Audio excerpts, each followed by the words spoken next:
About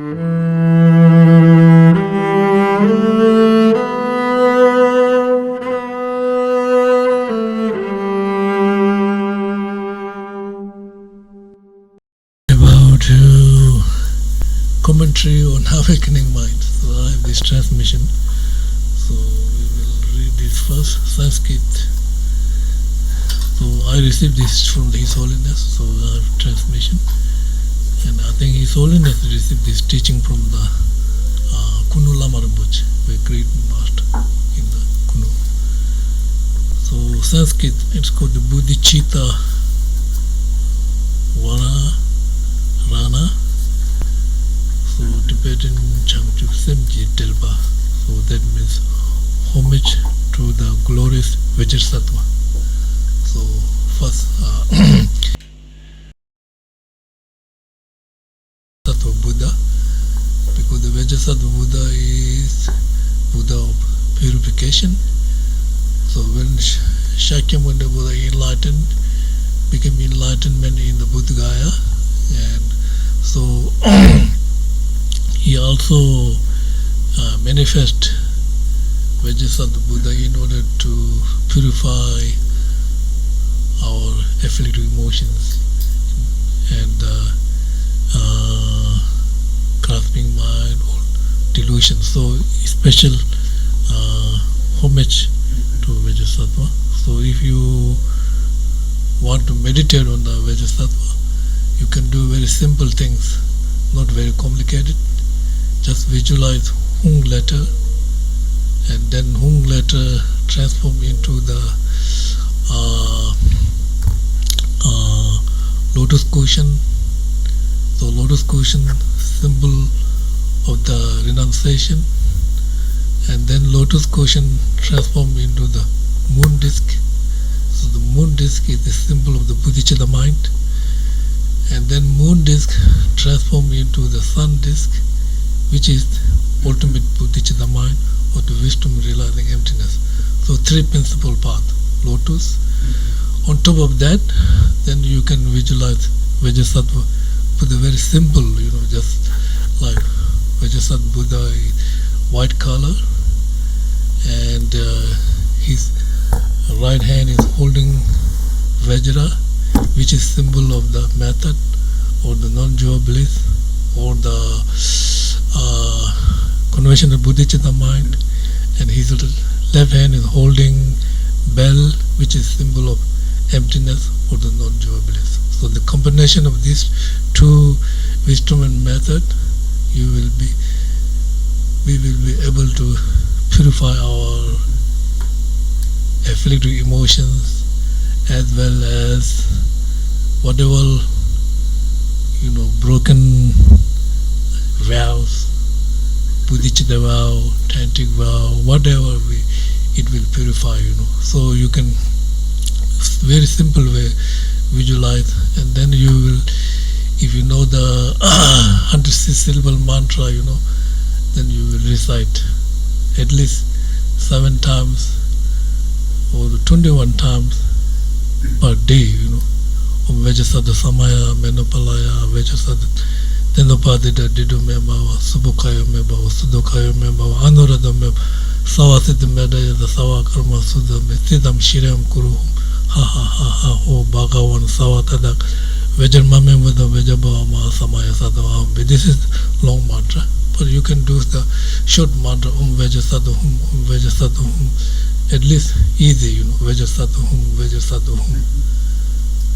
So you can so very simple way, right? Not very complicated. Okay. Moon disk, lotus, moon disk, sun disk, then Vajrasattva, beautiful color, one face, 2 arms. So his right hand is holding Vajra, left hand bell, symbol of the wisdom and method. And then you recite the mantra at the heart, like circle, like mantra. Mantra is circle, 167 mantra. It is said that if you recite 21 times every day this long mantra, so it will not multiply your per day negative actions of the body, speech and mind, if we created negative actions and negative mind, it will multiply per day, week, month, and it become very huge. So at least if we recite 21 times, it will not multiply. So if you done something negative morning, but not yet apply, for opponent or antidote, but at least if you recite 21 times, it will not multiply, not increase. In other words, small negative will multiply, increase more and more and more. So if you recite 21 times, at least it will not multiply, stop growing. So that's the point. And then when you're doing this practice, very simple way, like 3 points: driven from the lower side, driven from the upper side, and driven from the heart. Yande means driven from upper side. Mande means driven from the downside. Funde means driven from your heart. So you have to, when you visualize and you have to recite this mantra, so first driven from the upper side, so you have to think like this. Right now, coronavirus, all the sickness, all for yourself and all the friends, all sentient beings, transform into the, like blood and pus and all the, obstacles, external, internal, all obstacles transform into the like scorpions or the snakes or the creature, and all the afflictive emotions, all the negative mind transform into the just like dirty water, and all while you are reciting this Om Vajasato Samaya reciting mantra, so then all this you transform into the go under the ground and then under the ground, and after under the ground, and then you visualize double dorji, stop under the ground and visualize double dorji. Now this coming from the upper, it's just like put the water in the glass and all the dirts coming like this, all the problem, sickness, this negative mind coming like water filling the glass, and all goes from your eye, ear, nose, tongue, and under the ground. And then you can think about that all this sickness, external, internal problem, all the negative mind, just visualize just big black, like black in the heart, big large black, and then when you are reciting mantra, like sunshine and dispel the darkness, completely disappear all the sickness, negative mind. Have to think like this. So this is short way, practice of meditation. So homage to the glorious Vajrasattva. So you can do this practice. It has been started, devoid of all real entities, utterly discarding all objects and subjects such as aggregates, elements, and sense fields. Due to sameness of the selflessness of all phenomena, one's mind is primordially unborn. It is in the nature of emptiness. So now it has been started devoid of all real entities. So that means talking about primordial mind, right? Devoid of emptiness. So it means we are talking about mind. So it said that some famous master said, uh, too easy to be recognized, mind. Too deep to grasp, too easy to believe, too amazing to be understood intellectually. It has great meaning, Too easy to be recognized. So everyone talk about mind, right? Everyone says, I'm feeling, I'm pain, suffering. Everyone talking about mind, right? That's why too easy. People say, my mind, today I'm not happy, it's on the basis of the mind. Too easy to be recognized means that this our daily gross mind is very easy to recognize. You see, you hear, you smell, taste, no problem. But the point really is, do we really recognize the mind? Not. When we talk about recognizing the mind it means we should not push the mind, Do not lose the mind, do not push the mind. Just remain openness with the natural state of mind.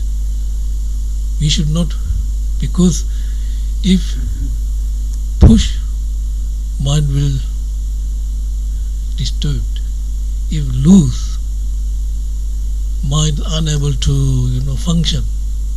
So therefore, not to lose, do not force, but remain naturally without forcing the mind.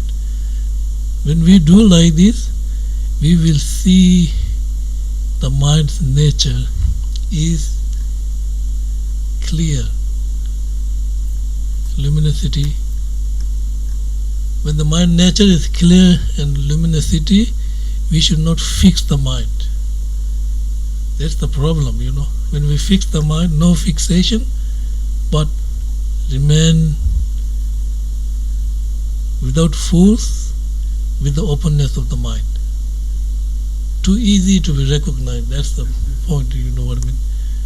Too deep to grasp, it is very difficult to recognize the mind. Like when we talk about people talking about mind, emotions, thoughts, like that. No experience, no experiencer, right? No thought comes from the experience or the mind. So therefore, we think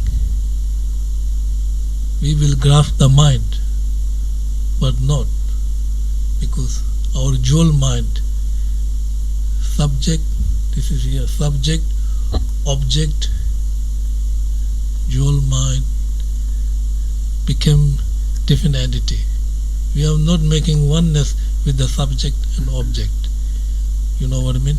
Whatever appears to our mind should be nature of the mind. You know what I mean?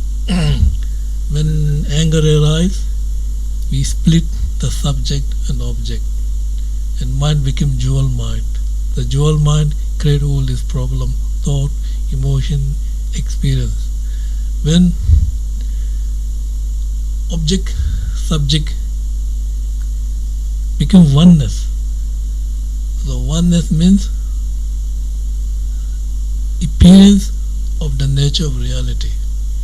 So here object, subject. So the big topic here. So here, first here.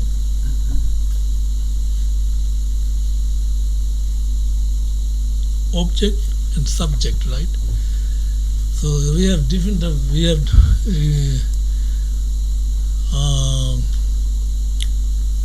first we will make 4 types of objects.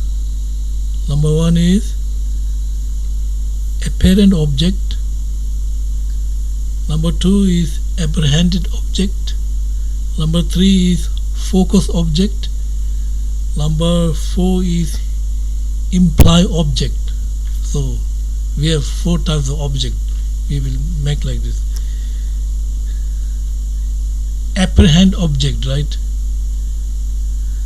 So we If we go to some big shop, all things appear to you, but not necessarily you will register, right? Whatever you see, everything appears to the mind. It not necessarily you will register or recognize. But there's some point, I want to buy this special food, or then object there, apprehend appears, and at the same time, apprehended object there too, apprehended. I want this, So, focus object, right? So, object, we have 4 types of object. Nangyul means apprehend object. It is according to the Dharmakirti text, okay. Zungyul means apprehended object. Jugyul means focus object. Shenyul means implied object. So there are 4 types of object. We have to recognize object and subject. So generally speaking, object divided into 4. Now in this we have to subject is very important to understand how many different types of object. Important to understand the object will help you to experience the object. Perceiver is subject, right? Subject. So therefore we will be able to distinguish 2 types of object. First, 2 types of number A, two-fold division object, which is self-characteristic object and general characteristic object. Self-characteristic object and general characteristic object. So the self-characteristic object means everything is functioning phenomena is self-characteristic object. And general characteristic object is something exists but cannot function. Permanent object, space, cessation, emptiness. These are generally characteristic object. Number B, 2 types of object, which is manifest and hidden phenomena. So this is very manifest object is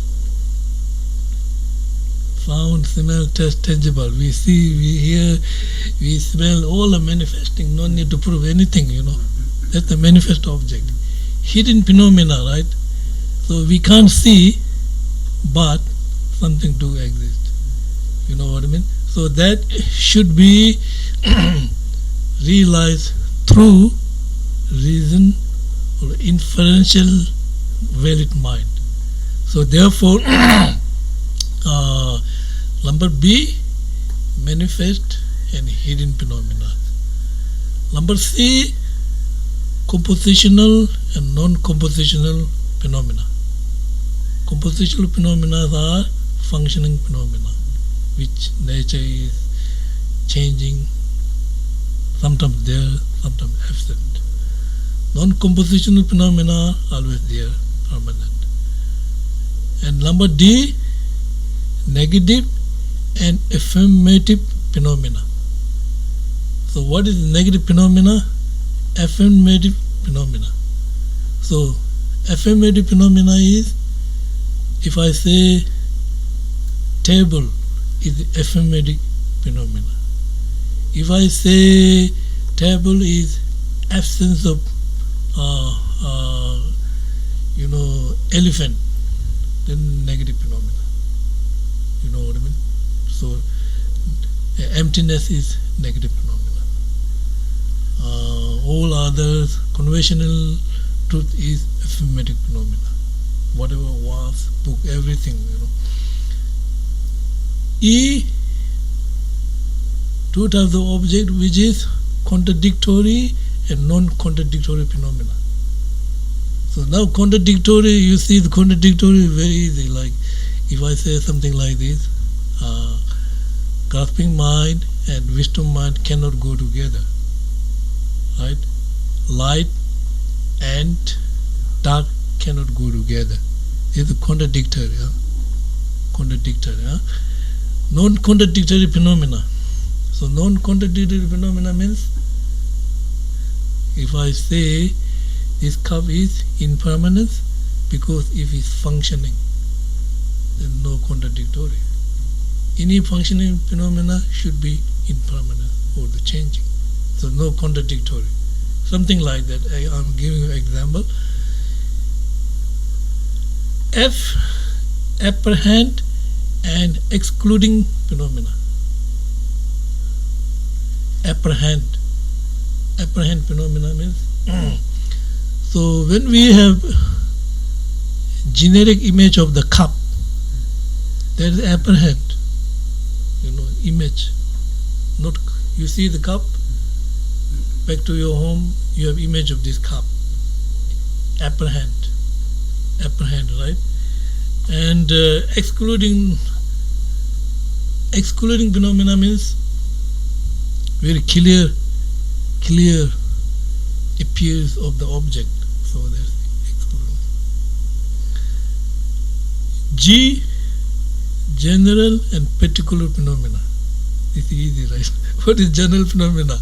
You can say, I can say like this, like tree is the general phenomena, right? I can say particular phenomena, then all different trees, mango tree, palm tree, all are particular. Tree is general, and then mango tree, all the palm tree belong to the tree. They are tree. So it's general and particular phenomena. So general person is general, right? Me, he, she, all are particular. So that's then H. Did you heard this one before? This is very the doctrine. That means substantial and opposite of substantial phenomena.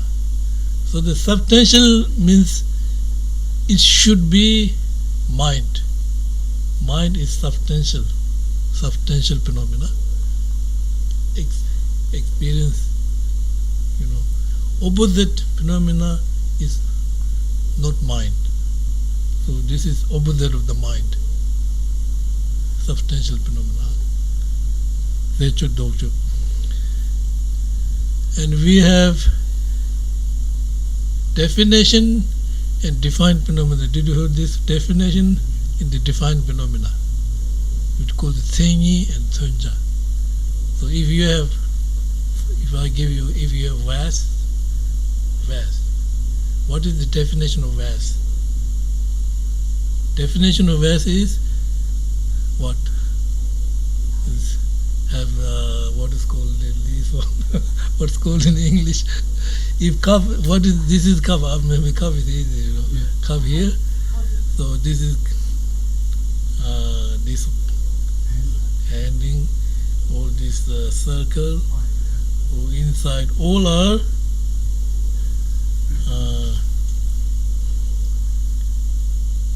definition of the cup. Yeah, cup is defined phenomena. So you have to define the cup. You have to tell this quality. Or cup is for drinking. Cup. I can hold the cup like this. So that kind of like this. And then J, conventional and ultimate phenomena. So So when we talk about the object, we should understand all this object. Now we are talking about here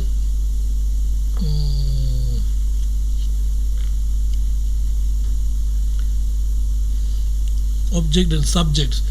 Now subject, general subject means mind, right?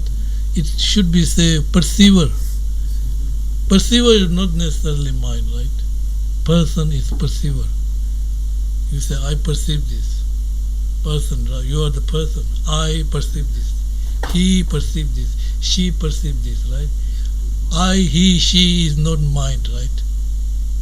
Abstract phenomena, neither mind nor no form.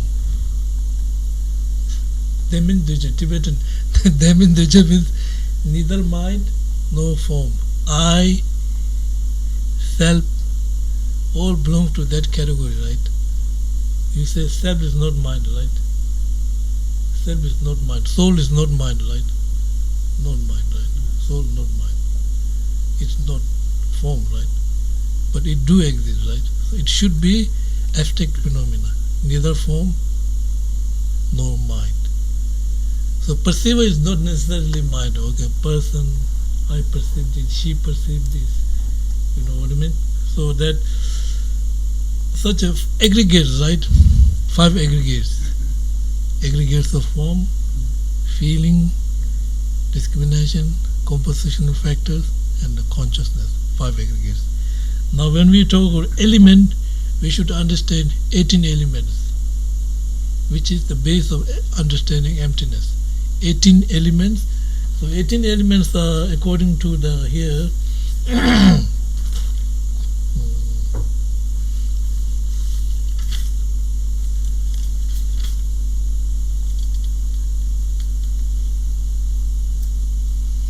the 6th object as the base. Okay? The 6th sense power as the reliance. The 6th consciousness that rely upon senses. So the 6th object as the base is eye, ear, nose, tongue, tangible, and dharma phenomena. 6th object. Eye, well, form, smell, so form, smell, taste, tangible, and dharma phenomena. 6th sense power as the reliance. Eye sense, ear, nose, tongue, mental, body sense, mental sense power. This is 6th sense power. 6th consciousness, eye, ear, nose, tongue, and mental consciousness. So these are called the 18 elements. So it's called the 6th object as the base, 6th sense power as the reliance, the 6th consciousness that rely upon senses. So this is called the 18 elements. When we talk about the 12 sources of the when we talk about here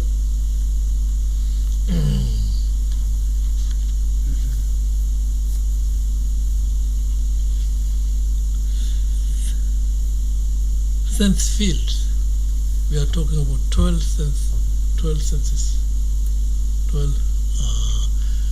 sources of the perceptions, 6 outer sources of perception, 6 inner sources of perception, which is similar, like form, smell, taste, tangible, and the phenomena, which is 6 outer sources of phenomena. Eye organ, ear, nose, tongue, mental organ is 6 inner sources phenomena. So these 12 sources of the perception. You understand what I'm saying?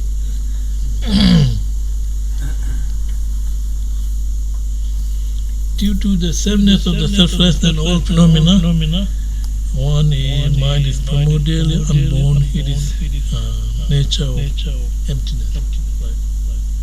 So this is talking about the first I will read there. Just as the blessed Buddha and the past Bodhisattvas have generated the mind of great awakening, I too shall from now until I arrive at the heart of awakening generate an awakening mind in order that I may save those who are not saved, free those who are not free, relieve those who are not relieved, and help thoroughly transcend sorrow those who have not thoroughly transcended sorrow. Those bodhisattvas who practice by the means of secret mantra after having generated awakening mind in terms of its conventional aspect in the form of an aspiration must then produce the ultimate awakening mind through the force of meditative practice. I shall there explain its nature. So it's talking about bodhicitta mind, conventional bodhicitta mind and the ultimate bodhicitta mind.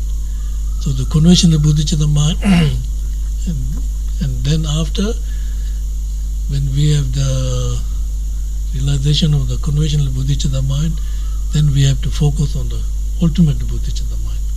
So ultimate bodhicitta mind is understanding the nature of the mind, nature of the reality.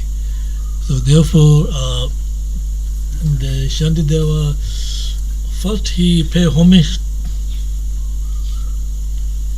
when he, in the Guide to the Bodhisattva of Life, he said, I prostrate to the bodies of those in whom the holy jewel of the highest mind is born, which is awakening bodhicitta mind.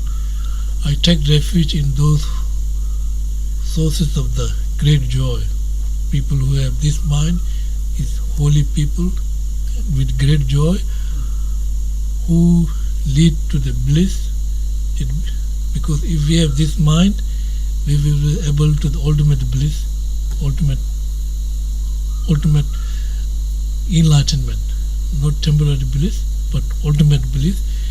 Even those who harm them, So those who harm them, so it has great meaning, So because Shantideva first pay homage to the bodhicitta mind, not Buddha, Bodhisattva, not Buddha and like this, because the bodhicitta, person who have bodhicitta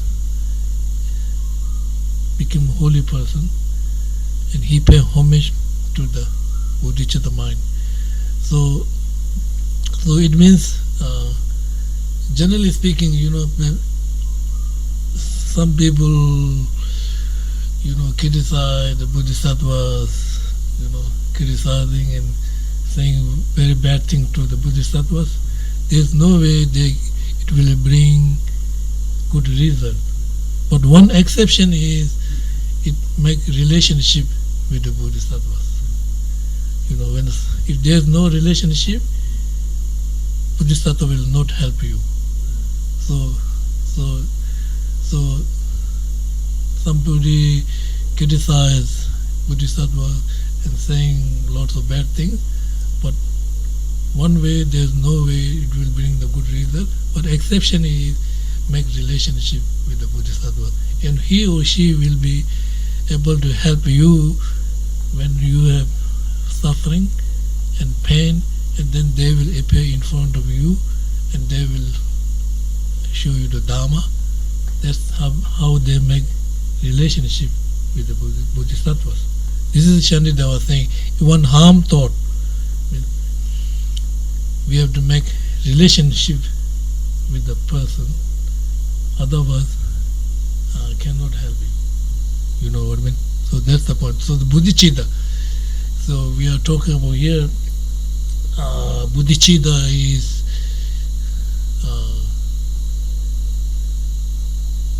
very precious mind. If we have this mind, then we have no pain, no suffering. It is incredible determination. No matter what happened or difficult in your life, if we have bodhicitta, we will not lose the discourages. It will strengthen your practice. Difficult time you can use to strengthen your bodhicitta mind. Okay, so finished tonight teaching.